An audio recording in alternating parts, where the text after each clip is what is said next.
Brain rot has seemingly taken a grasp over everything, including your mom, your dad, your 5-year-old cousin, and basically every new fragment of media that has gone viral in the last 2 years or so. It's absolutely astonishing how our minds have suffered such a severe degradation of our intellectual capacity and critical thinking because of entertainment we are hooked onto. We're likely forever to be numbed by content, as brain rot remains a permanent fixture to relieve our insatiable craving for instant gratification. No matter how I look at it, humanity is on a downward spiral, or I guess I could say, we're fucking cooked.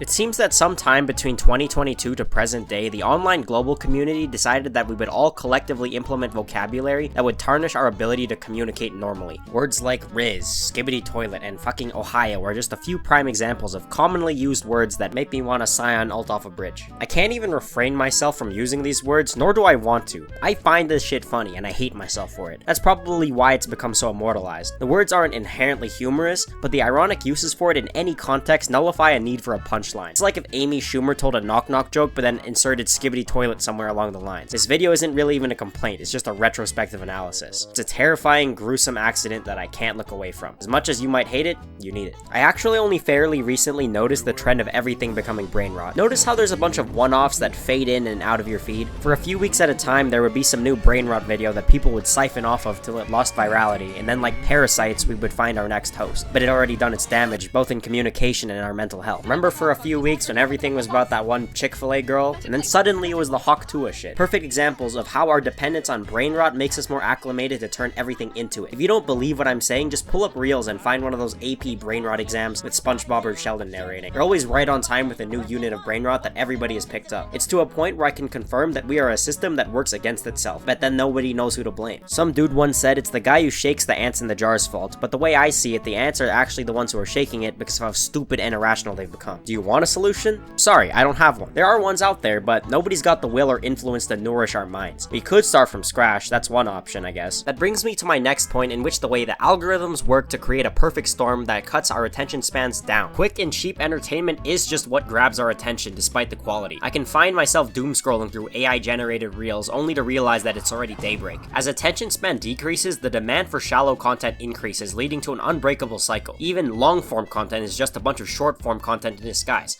I will not be commenting on the MrBeast controversy just yet, but if you look at his videos, you'll see my point. My man is screaming and jump cutting every 5 seconds. Engaging as it is, it primes viewers to crave familiarity when browsing through other content. Hell, this video contributes, but hopefully I get some redemption because I'm informing you, I guess. I don't mean to be ageist, but I myself agree with the notion that Gen Alpha is screwed. At least with Gen Z, we're old enough to have remnants of critical thinking. We get that it's stupid, but choose to partake anyway. However, with them youngins, I'm 99% sure that they can't discern misleading media because that's all they know. Right after school, it's 2 hours of YouTube shorts. I have a cousin whose entire sense of humor is reliant on what he saw 20 minutes ago. I'm sorry, but if you're Gen Alpha, you were cooked from the start. Bro was born in 2016, skull emoji. Us internet veterans will never forget the simpler times of internet comedy, but was it the most ideal thing kids should have been witnessing? I'll let you think on that. This is the maturity complex talking, but in my era's defense, cheap online entertainment was still being pioneered when I was growing up. Like a hot steaming pile of shit, the content was still fresh and new. Technically, it was innovative because nothing else existed back then. Fortunately for us, internet nonsense wasn't crammed down our throats like how it is today. I could still function and go to school without spamming these references as my sole method of humor, at least for a little while. You guys know how the flu is endemic? Like how it's just here to stay despite the yearly vaccines?